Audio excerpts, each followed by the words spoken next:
Snow White. Once upon a time, there lived a beautiful princess called Snow White.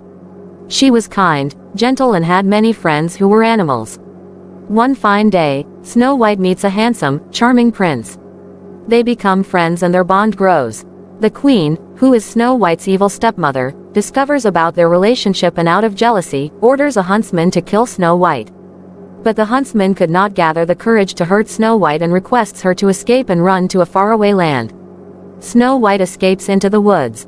Exhausted and trembling in fear, she knocks at a cottage door. When nobody answers, she steps inside. She finds the cottage in a mess and very untidy and decides to clean it with the help of her friends from the forest.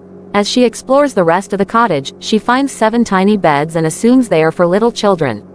She curls up on the bed and falls asleep. After a long day of work, 7 dwarfs head back home to their cottage in the forest and find the beautiful girl sleeping on their bed.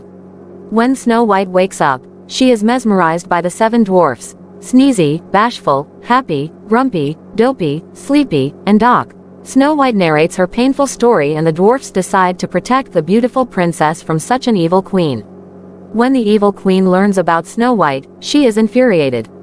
She makes a magic potion and injects it into an apple. Next day when the dwarfs are off to work, the queen disguises herself as an old hag lady and offers an apple to Snow White.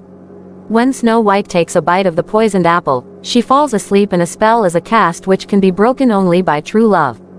The dwarfs discover the evil act of the queen and with the help of all the animals, they trap her on the top of a cliff. She reaches the edge of the cliff when lightning strikes. She loses her balance and falls into the valley and dies. Eventually, Snow White's Prince Charming finds her in the forest. He awakens Snow White with his first kiss, thus breaking the spell. Snow White and the prince return to the kingdom and live happily ever after.